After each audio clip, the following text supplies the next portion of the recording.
Hey, how's it going? Today is Wednesday, July 8th. Second. It's part of my Rick and Morty mystery box about 3 years ago at Comic Con, along with some other goodies. Anyways, this is just seltzer water, in case you're wondering. But it is 5 o'clock somewhere, so I should. I'll start drinking soon enough. Oh, you know what? I had a beer for lunch. So, called Hell and High Water, something like that. It was pretty good. Kind of, ale. Not. I usually drink like a stout or a dark beer or a red or something like that, but it was okay. Hell and High Water. Not bad. And that was at Jackson's, my new fave spot in Orange, and which is right across the street from Torpedo Comics. And then later on, I drove down to Lisa Parkway and hit Nuclear. Kenny was in. I like to split my books now. It's which I think is only fair, because I've known both places for a long time, and why not? I mean, I usually pick up enough books, even though I'm cutting down. I'm still picking up enough books that I'm spending like 20 something bucks in each place. So if it helps them out. Anyway, I put the stuff in alphabetical order by publisher, and we'll see what we have here. This is from American Mythology Productions, and it is The Monster Men, The Heart of Wrath, part 1 of 3. This is based on, or I think it's a continuation or reimagining of the book Monster Men by Burroughs, which is quite a good book. Has bits of the Island of Dr. Moreau feeling to it, and it's interesting because a lot of it is told from the point of view of the character who you don't really know who he is. In fact, he doesn't know who or what he might be. So it's really good, and it slowly, goes into what's really going on. But as I say, I'm intrigued by this because I enjoyed the novel so much, and I recommend that. I've read it a couple of times. I don't think it's ever adapted into a film, as far as I know. We got Something Is Killing the Children by James Tinian, who's really becoming one of my favorite writers. As I say, I enjoy his Fantasy Tale Wind, and I think he's doing the new Batman book, or picked up from Tom King or something. But anyway, Tinian is a really good writer. As far as this has been picked up to be adapted, I believe, and it's kind of cool. Supernatural horror, the tough female character who has a lot of secrets, and a mysterious organization that's using her for its own purposes. Then we got the final issue by Greg Rucka of Lois Lane. The Truth Is Out There. Really a good book, and it's because you got Winnie Montoya's in there, who's now the Question. You got Lois and a couple other strong female characters. It really would be cool to see it continued or expanded upon, especially if Rucker stays on as the writer, because I think there's a lot of potential there.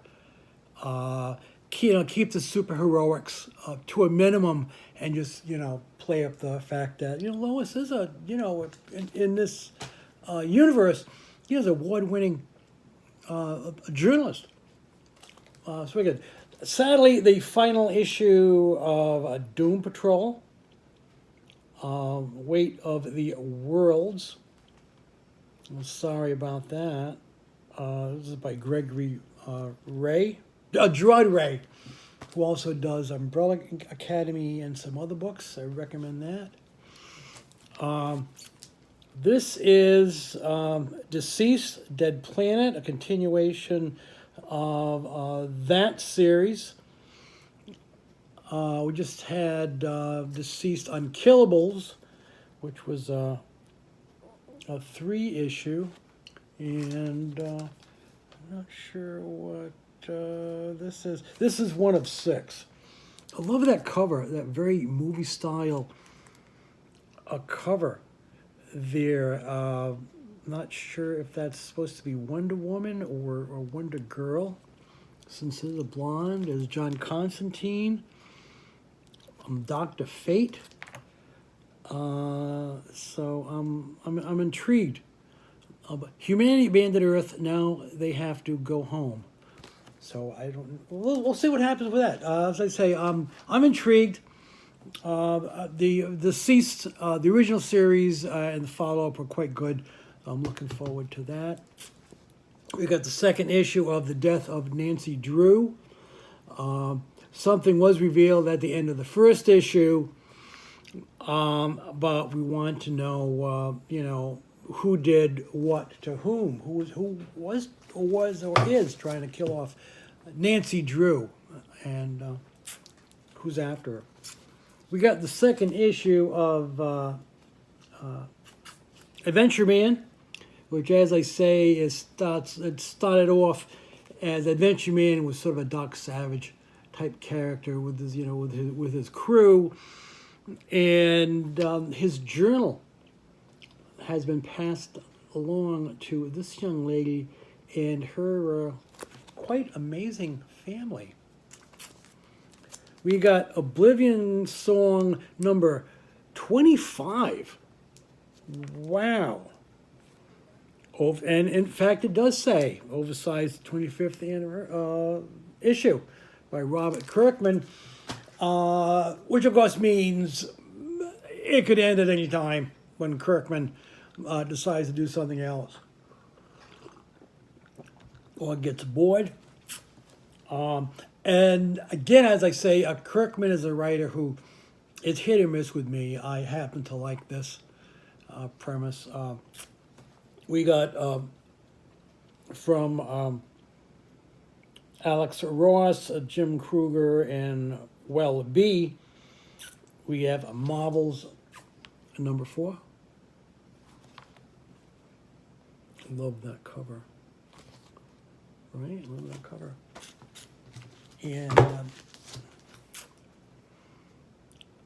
there's a little controversy, I guess, about whether Ross, I think, is suing or is looking for money from DC Warner for the rather blatant use of his character designs in Stargirl. At least for the posters of the Justice Society that he used in the book. And in fact, I thought they were his work, and so I think there's some legal thing going on there. Speaking of Stargirl, it was just announced that the 2nd issue is only going to be on the CW. It's not going to be on DC Universe, which means that the rumors that DC Universe might either be dropped or merged into HBO Max,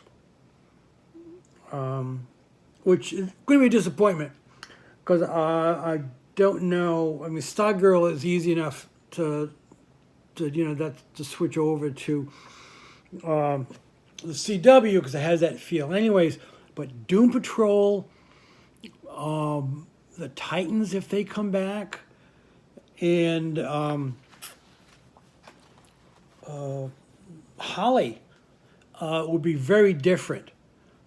So I don't know if would HBO Max. Well, HBO Max might keep them R-rated if they came back. But if Doom Patrol, I can't see it as, you know,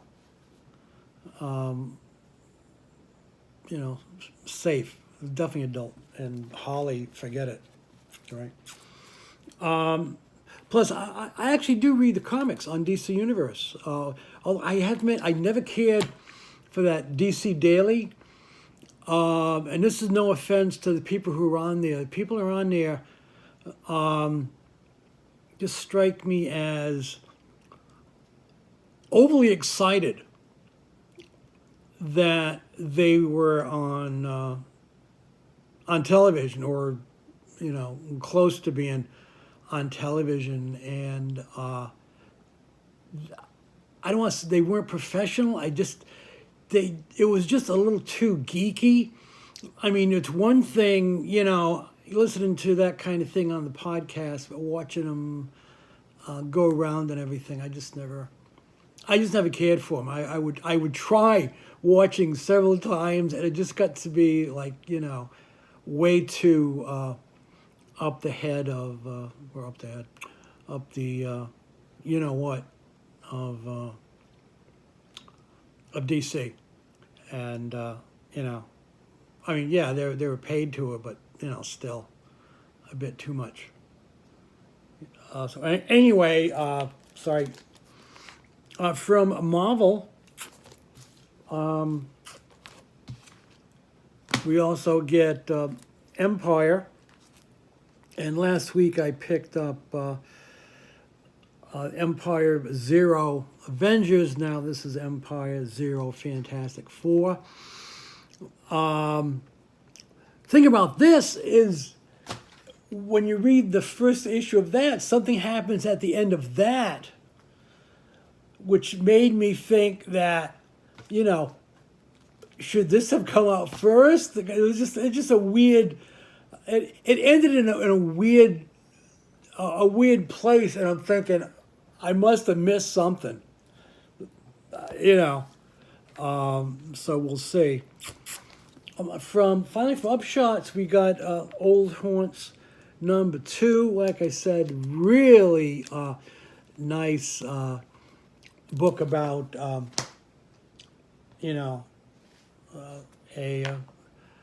guys who are trying to quit the mob, but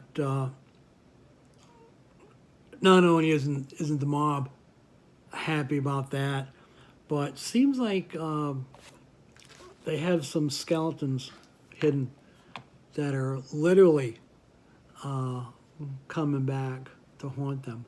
So that's pretty cool. Marvel put out a couple of freebies, which they tend to do a lot more than DC, and I kind of appreciate it. This is called, hold on a second. Alexa, reset timer.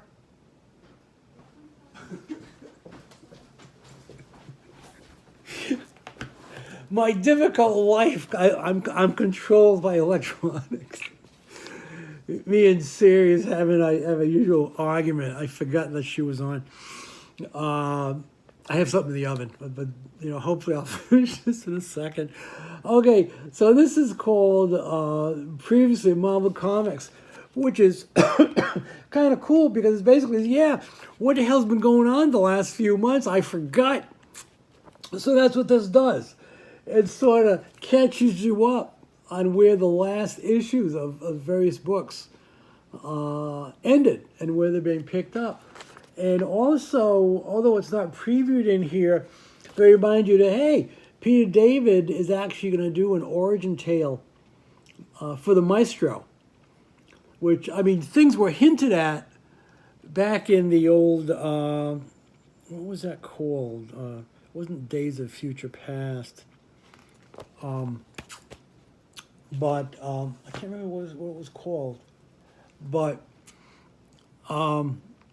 that was good, and from that you get a lot of the, the Old Man Logan, things like that, sort of derive from this, or from that one, and then also from Marvel, we have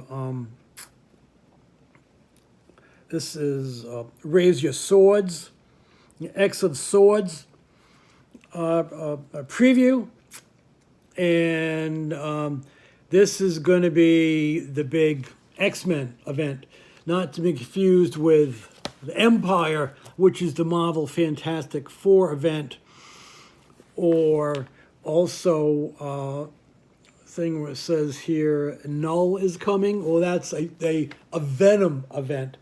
Marvel, I can't. I really can't keep up, and I don't know who they expect to do this. I think, especially after this, I think a lot of shops aren't going to be able to support all of this stuff, and I think a lot of people still not working. So, anyways, in case you're wondering, this is from Dick's Last Resort. Sadly, the one in San Diego closed, and I love that place. My friend Dan and I used to hit there at least once during Comic-Con, and it was always a lot of fun. And this T-shirt, which I got in Vegas at, I believe it was, it's located in the Tropicana, but I may be wrong on that. And I think there's a couple other places since it's a franchise. But I've been told that this would offend one of my cousins, and I also know that I have an ex-wife who wouldn't be thrilled by this either. So, from Rick, Morty, and myself, and Princess, who didn't show up, I think she's taking a nap in the other room. Take care of yourselves. Be well. Wear your mask. Don't be stupid. You're just going to make things worse. Pay attention. Turn off Fox. Watch CNN or MSNBC. And get your facts straight. Anyways, I'm sure that offended somebody too, but I don't care. So anyways, from this old progressive atheist to you guys, peace out. Take care.